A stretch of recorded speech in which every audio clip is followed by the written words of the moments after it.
Explicit content is found in this episode, so listener discretion is advised.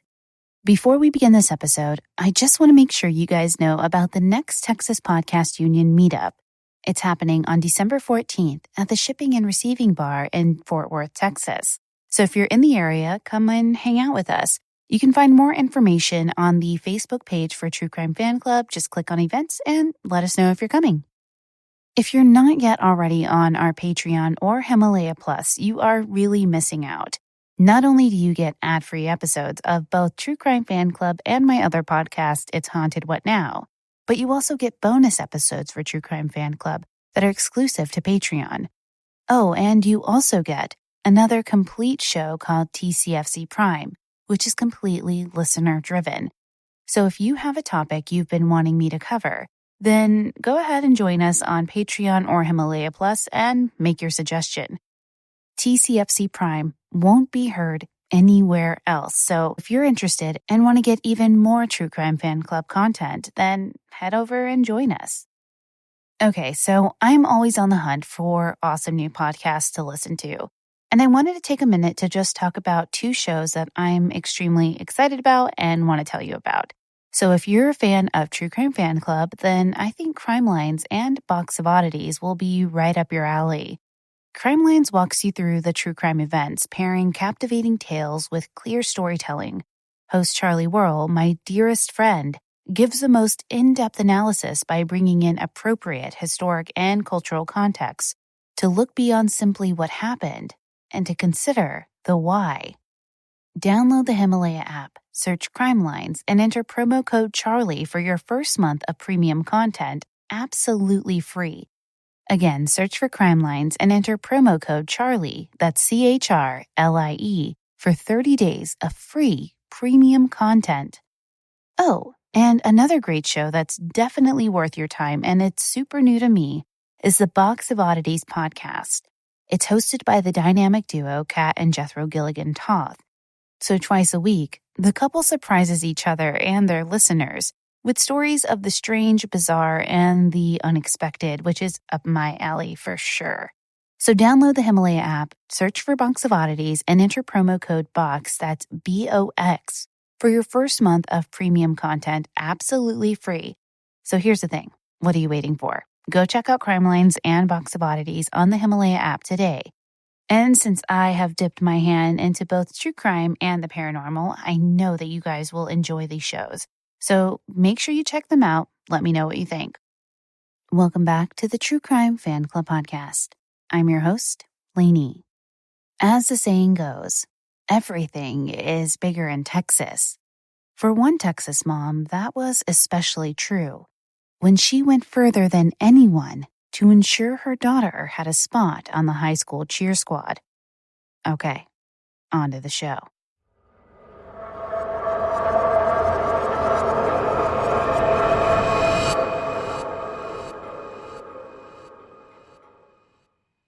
In the South for decades, Friday Night Lights have truly reigned supreme, even before the movie and TV show were so popular.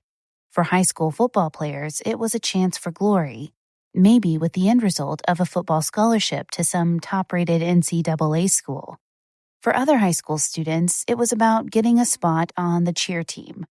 Although cheerleading did not start in Texas, that honor goes to Yale University. Many firsts in cheerleading did start in the Lone Star State. The National Cheerleaders Association was formed in 1948 by Lawrence Herky Herkimer of Dallas. You might recognize Herky, the cheerleading move, where a cheerleader jumps in the air with one leg tucked under them and one leg pointed straight to the side. That was created by Herky Herkimer. Herky also created the Spirit Stick, which is legendary among cheerleaders. You also cannot think about Texas and cheerleading without thinking about the American Sweethearts, the Dallas Cowboys cheerleaders. In the 1960s, the cheerleading squad for the Cowboys was made up of high school cheer squads. During the 1967 football season at the Cotton Bowl between the Cowboys and the Falcons, a rather busty exotic dancer named Bubbles Cash made a grand entrance into the stands, creating a stir when she walked down the stairs wearing a miniskirt and holding cotton candy in both hands. Cash received cheers for her appearance, which led Tex Schramm, the general manager of the Dallas Cowboys at the time, to create a more adult cheer squad that resulted in the Dallas Cowboy cheerleaders as we know them today. Many girls dream of becoming a cheerleader in high school for several reasons. One of these, obviously, is the almost guaranteed social standing. Other girls see it as a way to pad their college applications or show off their extreme athletic ability, while others still are pushed into it by their parents. It was the latter reason for Shayna Harper, daughter of Wanda Holloway. Shayna, 13, attended Alice Johnson Junior High School in Channelview, Texas. Channelview is a small town east of Houston. As is the case with many small Texas towns, Channelview has not fared as well as its larger neighbor, Houston. The roads are cracked and pockmarked from the heavy rains that can occur during hurricane season. Attorney Mike Ramsey said, "God created Channelview so the people of Pasadena would have some place to look down on." Unlike other Houston suburbs built up around oil companies, Channelview did not house any of the larger oil companies, and so, as Texas Monthly put it, Channelview had no sponsor. Channelview is a town of about 30,000 and is predominantly made up of blue-collar workers. It has not changed much since the 1990s, when this small town became a fixture on the nightly news. In December 1990, Wanda Holloway began contemplating spring cheerleader tryouts for her daughter Shayna. Shayna had taken cheerleading at Alpha Gymnastics Studio, located in Pasadena. Amber Heath, one of Shayna's classmates, was also enrolled in cheerleading at Alpha Gymnastics Studio. However, to ensure her daughter's success, Wanda also provided Shayna with private cheerleading lessons. Shayna and Amber had both attended a private elementary school, Channelview Christian, but Wanda pulled Shayna out of this school and enrolled her in Alice Johnson Junior High so she could try out for the 7th grade cheerleading squad.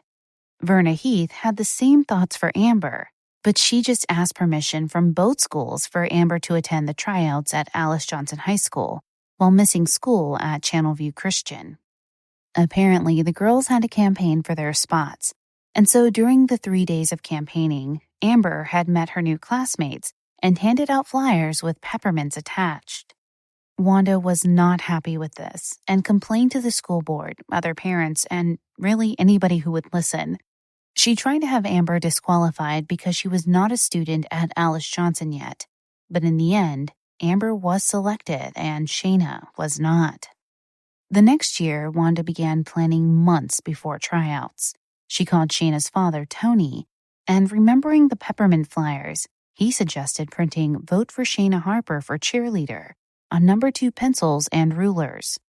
Wanda was excited, convinced this would be the turning point for Shayna.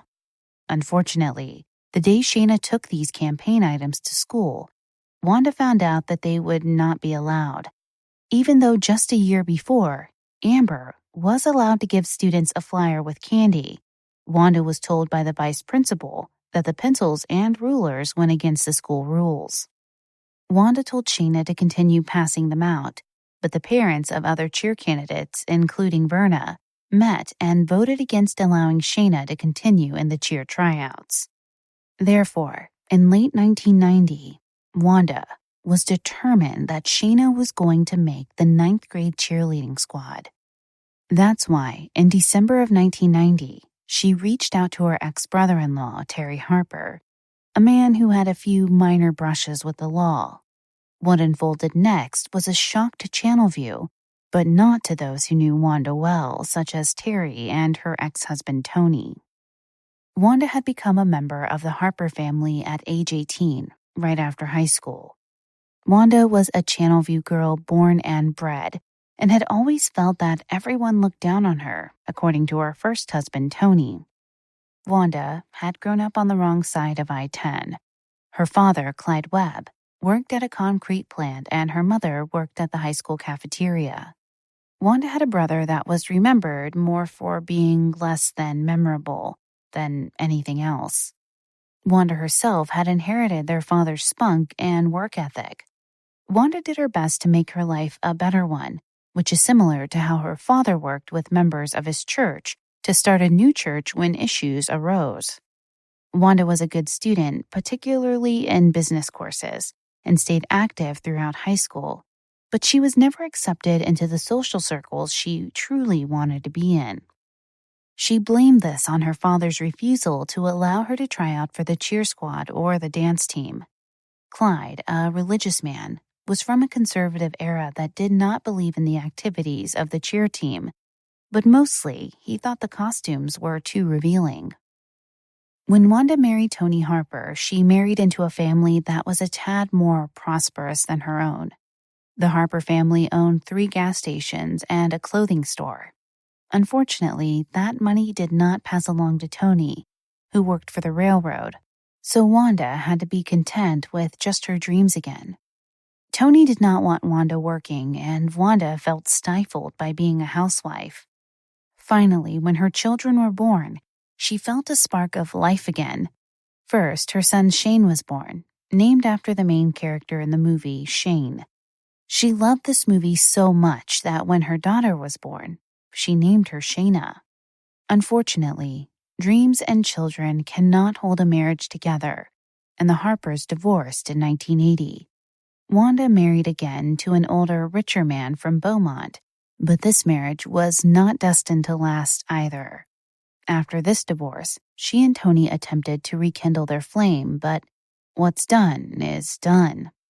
Wanda apparently hit it out of the park with her third marriage, again to an older gentleman with money, C.D. Holloway. C.D. was also from Channelview. He was 20 years older than Wanda and owned his own company. The two lived in a nice subdivision in Channelview, and finally, Wanda seemed happy. Wanda was a lovely person, a pianist who had made herself into a respected member of Channelview, until the cheerleader fiasco. She just could not allow Amber Heath to out-cheer Shayna again.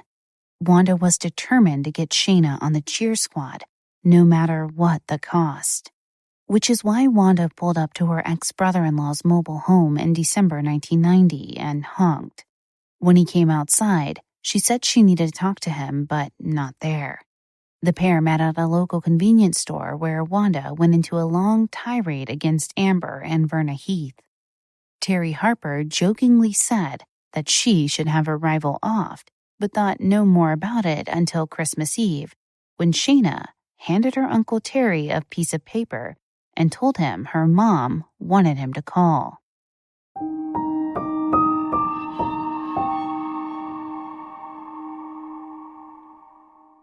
Okay, I finally picked the glasses I wanted from Warby Parker. After taking the online quiz and ordering several at-home try-on pairs, I have happily settled on the Nancy Cognac Tortoise sunglasses. They look magnificent on me if I do say so myself, and I can't wait to get them delivered. I got an email the other day saying they're on the way. Okay, so do you need help? Take the quiz, answer a few quick questions, and they'll suggest some great-looking glasses that are totally personalized to fit your face and style. Glasses start at just $95, including prescription lenses.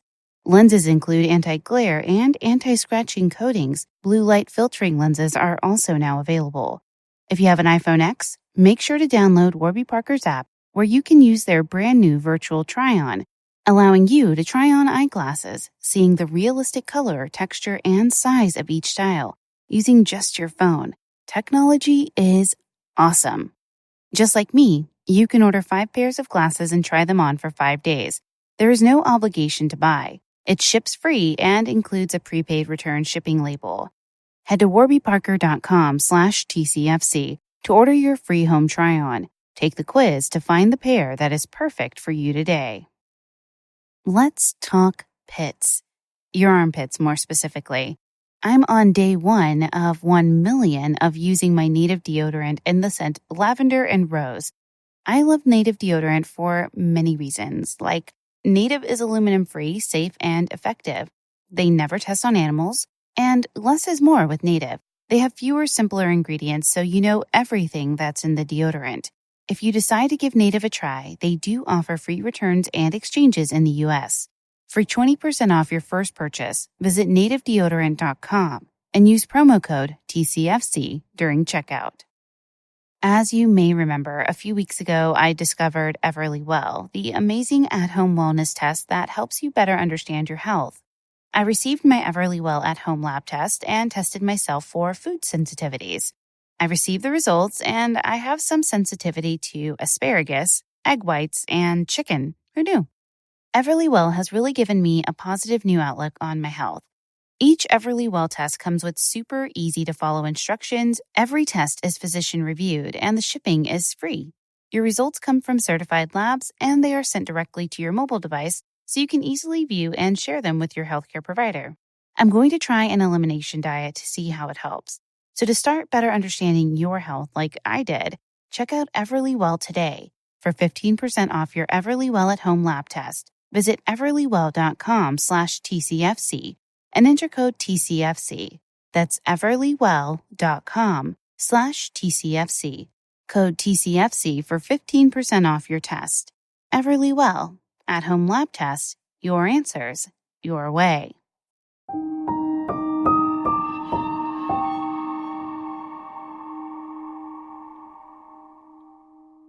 When Terry contacted Wanda, she questioned him if he could actually take care of her enemy that way. Shocked because he had just been joking, he said yes, but he tried to deter her. After their conversation, which convinced him she was completely serious about having Verna and Amber assassinated, Terry went to the Harris County Sheriff's Office, where he made contact with Detective George Helton. Helton had worked another solicitation to commit murder case in Channelview. A man wanted to have his wife killed and gave Helton $5,000 to do it. Helton arrested the man, told his wife, and the case went to court. The man received probation and the couple reconciled. I don't know about you, but if my spouse tried to have me killed, I don't think that there's any chance of reconciliation. The detective was skeptical and disbelieving. Who would want to do this for a cheerleading position? But Terry was adamant that he was serious, but more importantly, that Wanda was serious.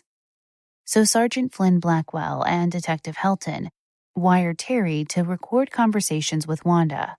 Wanda very quickly implicated herself, particularly when she and Terry haggled over the price of doing Verna and her daughter Amber.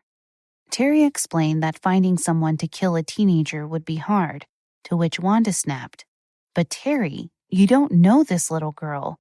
If you knew her, I can't stand her. I mean, she's a bitch. Makes me sick. I mean, I could knock her in the face, you know?" On January 14th, Wanda provided Terry with Verna's address, and soon after, the two agreed on $2,500 as the price for Verna. Wanda decided to just have Verna killed, hoping that Amber would be so distraught she would not be able to try out. Wanda also said that Verna was the one who screwed her over. On January 28th, Wanda dropped Shayna off at church, then met with Terry to give him the payment for the murder. As she removed the 1.5-carat diamond earring she was using as payment, she said to Terry, "I couldn't pull the trigger myself, but I can sure do it this way." That was enough for Detective Helton and Sergeant Flynn, who went to the district attorney on January 29th, 1991. An emergency grand jury was convened, and charges of solicitation of capital murder were filed against Wanda Holloway. When she was arrested, she was, of course, impeccably dressed. At this point, it was time to let Verna Heath know that she had been the subject of a murder plot. Verna was not a stranger to Wanda. They had been friends for several years, since their daughters had sleepovers together. The girls went to the same school and the same cheerleading academy. Verna's mother was a well-known twirling instructor. Verna herself was a twirling champion. Since age 3, Amber had been following in her mother's footsteps, winning twirling competitions. When police told Verna about the plot, she said, quote, "I felt numb and felt hurt and I sank into the couch. You've really got to dislike someone to do that," end quote. In an interview with People magazine, Verna expressed her dismay that someone would want to do something like this over a cheerleading spot. After Wanda's arrest, she was released on bond. She then explained to Shayna what was going on and that she potentially faced life in prison if found guilty. Wanda was arraigned in February. At the arraignment, where she pled not guilty, she wore a black and white houndstooth checked shirt with a black jacket and a blouse with a polka dot collar. The ensemble had come from Dillard's and showed a great deal of thought. Many papers of the time reported dutifully on what she wore, because her style and attention to detail set her apart from the many other residents of Channelview. However, that was also something the other residents of Channelview resented about Wanda. They thought she considered herself better than most of the other residents. Cheerleading tryouts occurred on March 22, 1991. Shauna Harper did not try out, but Amber Heath was on the field. The school tried to keep the date, time, and location as quiet as possible because of the continued presence of reporters in Channelview. Verna arrived looking as though she had taken fashion tips from Wanda Holloway. She wore a purple and aqua print blouse, aqua pants, and purple pumps. There were 4 spots on the cheer squad and 4 students trying out, so everyone had a spot. In the months between the arrest and the trial, people began to realize Wanda looked more comfortable in front of the cameras than she should. People no longer thought she was a lovely person because she was not acting as if she were sorry for her actions at all. Shayna was also appearing as if nothing was wrong, taking cues from her mother. Shayna ended up being bullied for this behavior. Tony sued Wanda for custody of Shane and Shayna because Wanda refused to get the kids any counseling. Wanda Holloway's trial began on August 23, 1991. Prosecutors had numerous witnesses, including school administrators, to reveal how Wanda never took it very well when Shayna did not make the cheer squad. Additionally, one of Shane's friends testified that Wanda had asked him to kill Verna Heath once. But the most damning evidence was the taped conversations between Wanda and Terry Harper. One time she told him that the fictitious hitman could keep Verna in Cuba for 15 years. She just wanted her gone.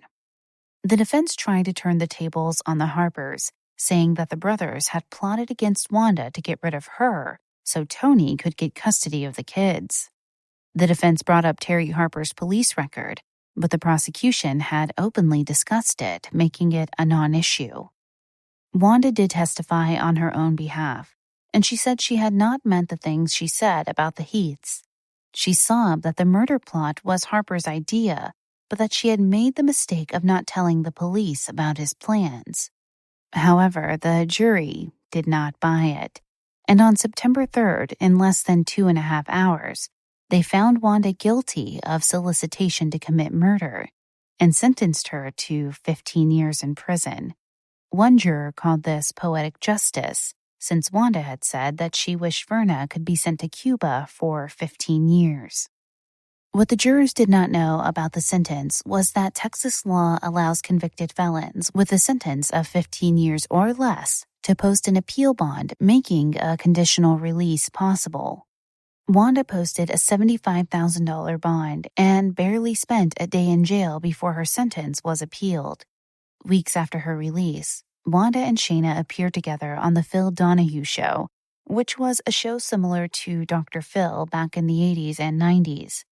Later in September 1991, Wanda's attorneys filed appeal paperwork, claiming one of the jurors was on probation for a drug offense.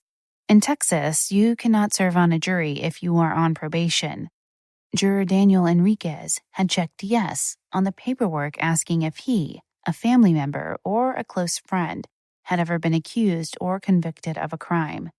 Daniel had answered yes, and then wrote deferred adjudication and possession of a controlled substance, but no one followed up on this.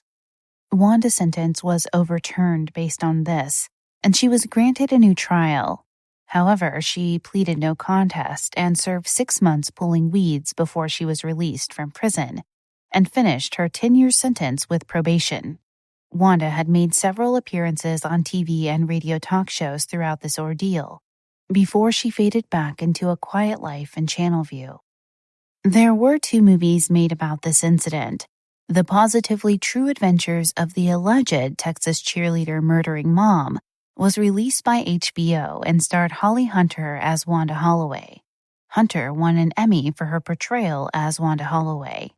The second movie was made by ABC and was released in 1992, Willing to Kill, the Texas Cheerleader Story, which starred Leslie Ann Warren as Wanda Holloway. In 2012, Shayna spoke to People magazine, opening up for the first time about the dramatic event she wanted no part of, but was involved in anyway. Shayna said that for years after the event, she was severely depressed and suffered stomach cramps. She would often hide in the shower, curled up in a ball, crying.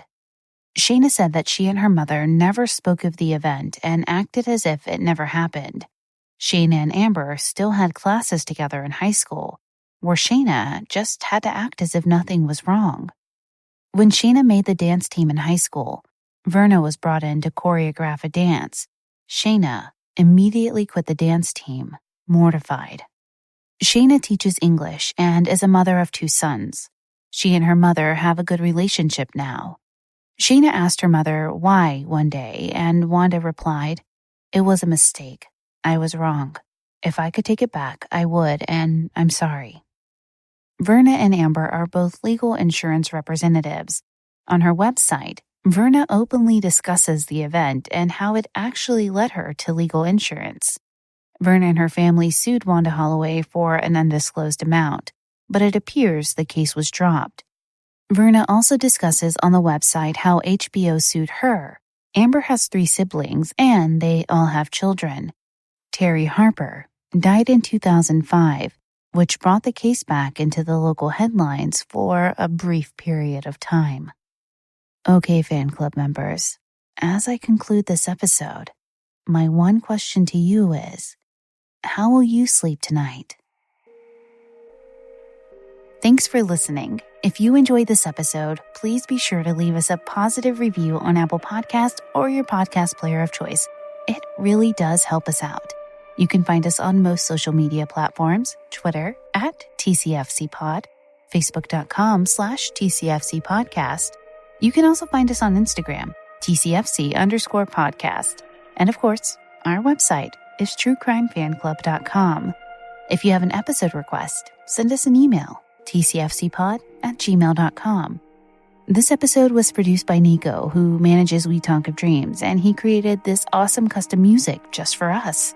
Check him out on Twitter @WeTalkOfDreams or WeTalkOfDreams.com. This episode was researched and written by Suzy St.John, content editing by Brittney Martinez. I'm your host, Lanie.